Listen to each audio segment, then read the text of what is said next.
Welcome to dictation zone. Dictation start होगी 5 second बाद।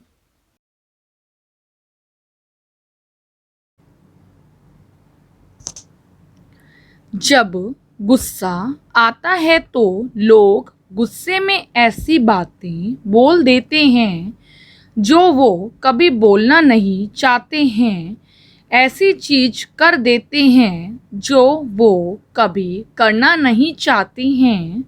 मतलब गुस्सा एक ऐसी चीज है जिसमें कि मनुष्य अपने आप को खो देता है, क्योंकि वो एक ऐसा समय है जिस समय मनुष्य अपना संतुलन खो देता है।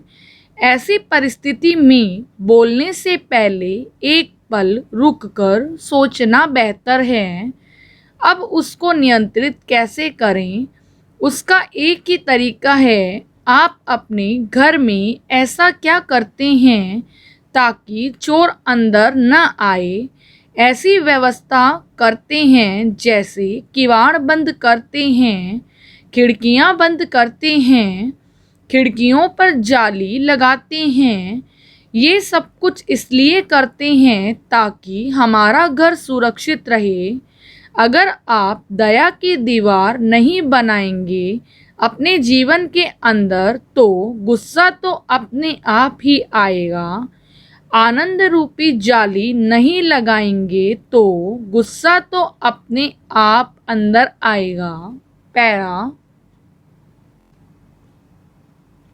दया आपके अंदर है। दया को बढ़ावा दीजिए जिससे गुस्सा आएगा तो, पर अंदर नहीं आएगा। गुस्से को दूर करने की विधि पहले से ही बनाने वाले ने हर मनुष्य को दी है। अज्ञानता को दूर करने के लिए ज्ञान की जरूरत है। गुस्से को दूर करने के लिए प्रेम, प्यार और दया की जरूरत है। गुस्सा आपके अंदर से आता है और दया भी आपके अंदर से आती है। प्यार भी आपके अंदर है और नफरत भी आपके अंदर है। जहाँ भी आप जाते हैं, जो भी आप करते हैं, ये दोनों की दोनों चीज़ें आपके अंदर हमेशा रहती हैं। पर यह आप पर निर्भर करता है कि आप किस चीज़ को उभरने का मौका देते हैं। जब आप गुस्सा होते हैं तो आपके शरीर को हानि होती है, और जब आप प्रसन्न होते हैं तो आपके शरीर को कोई हानि नहीं होती है।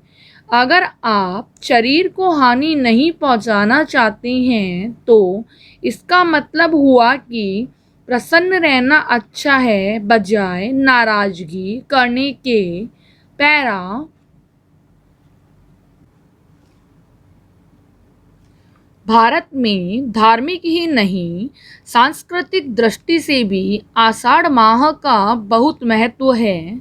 एक तरफ जहाँ इसी महीने में चातुर्य मास या चैमासा शुरू होता है, वहीं दूसरी तरफ इसी महीने में सभी देवता शयन में चले जाते हैं, जिससे सभी तरह के मंगल कार्य स्थगित हो जाते हैं।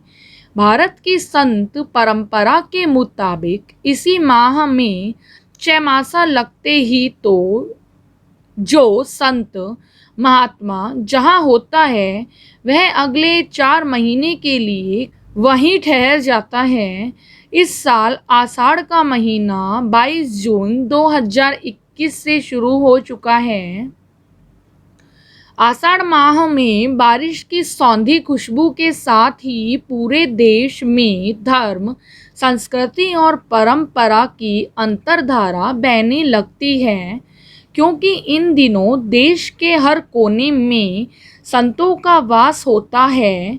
अगले 4 महीनों तक जो संत महात्मा जहाँ होता है वहीं धर्म और भक्ति की रसधारा बहाता है। आषाढ़ चूँकि जीवनदायी मानसून का महीना भी है, इसलिए भारतीय उपमहाद्वीप में यह मौसम कुदरत के लिए भी इतराने इठलाने का महीना है। आषाढ़ में भीषण गर्मी से तपती धरती पर जब बारिश की बूंदें पड़ती हैं तो वह तृप्त हो जाती हैं। पैरा।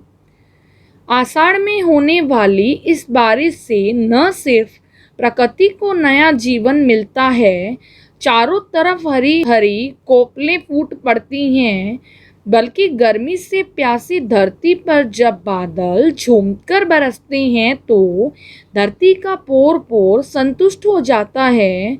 आषाढ़ के महीने में ही तय होता है कि बाकी का साल खुशहाल रहेगा या परेशानियों से भरा, क्योंकि आषाढ़ में होने वाली बारिश से खरीफ की फसल तो बढ़िया होती ही है, रबी की फसल में भी आषाढ़ की बारिश का बहुत बड़ा योगदान होता है।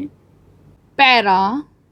लोकसभा चुनाव 2024 में होने हैं, लेकिन कुछ छोटे छोटे दलों ने उसके लिए अभी से कमर कसनी शुरू कर दी है। उसी के तहत एक तीसरा मोर्चा खड़ा किया गया है। ये तीसरा मोर्चा 2024 में होने वाले लोकसभा चुनाव में सत्ताधारी पार्टी को चुनौती देने की तैयारी कर रहा है। इसी की कारीगरी जमाने के लिए तीसरे मोर्चे के मुखिया जी ने अपने प्रदेश से राजधानी आकर कुछ छोटे छोटे राजनीतिक दलों को इकट्ठा कर एक नई टेस्टी खिचड़ी पकाने का प्रयास किया। इस खिचड़ी में शामिल दाल चावल की किस्म अलग अलग तरह की थीं, जिनके आचार विचार और गुणधर्म एक दूसरे से एकदम अलहदा थे। इसलिए लगता है कि ये खिचड़ी ठीक से पकी नहीं। चुनावी रणनीतिकार प्रशांत किशोर ने अपनी प्रतिक्रिया में कहा है कि लगता नहीं है कि तीसरा या चौथा मोर्चा भी बीजेपी को चुनौती दे पाएगा। संभव है कि इसीलिए तीसरे मोर्चे के मुखिया जी को दबी भाषा में यह कहना पड़ा कि हमारी ये मीटिंग सत्ताधारी दल के विरोध में नहीं थी। जब मुखिया जी ने ऐसा बयान दिया तो लोगों के मन में सवाल उठने लगे कि भैया अभी न तो होली है और ना ही दिवाली, तो फिर ये मोर्चा जमाने की जुगत आपने क्यों कर जमाई। खैर, जनता जनार्दन तो यह समझते हैं कि मुखिया जी के मन में देश का प्रधानमंत्री बनने की लालसा लगी है और वे यह सोच सकते हैं कि जब फला फला प्रधानमंत्री बन सकता है तो मैं क्यों नहीं। लगता है गाहे बगाहे वे अपनी यह लालसा तीसरा मोर्चा बनाकर पूरी करना चाहते हैं। शायद वे यह अच्छी तरह से जानते हैं कि फिलहाल के राजनीति दृश्य में कोई एक पार्टी भी ऐसी नहीं है जो अपने बलबूते पर बहुमत लेकर आए और सत्ता में बैठ जाए।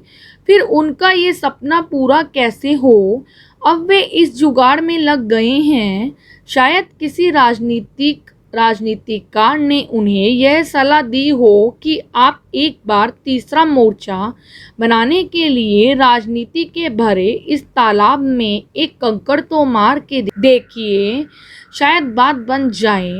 कुछ राजनीति विश्लेषकों का विचार है कि लोकसभा चुनाव 2023 में विपक्षी राजनीतिक पार्टियों का कोई भी मोर्चा सफल होने वाला नहीं है, क्योंकि वर्तमान में जो पार्टी सत्ताधारी है वह अच्छा काम कर रही है, बजाय पुरानी पार्टियों के जो कि अभी तक केंद्र की सत्ता में रही है।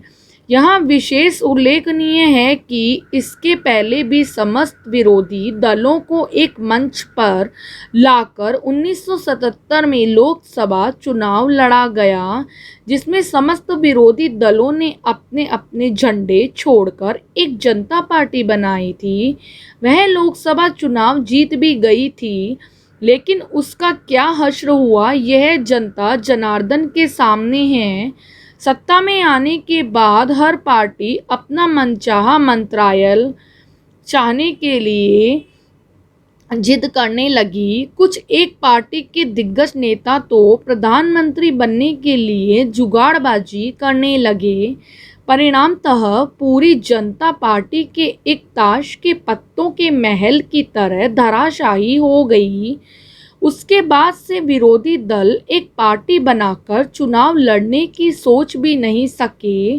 कुछ राजनीतिक विश्लेषकों का यह भी मानना है कि संभव है कि तीसरे मोर्चे की इस मीटिंग के बाद उसके मुखिया जी अपने सारे पत्ते अभी नहीं खोलना चाहते हों, या वे 2024 के आने का इंतजार कर रहे हों और उसके बाद ही अपनी खिचड़ी पकाने के चक्कर में हों।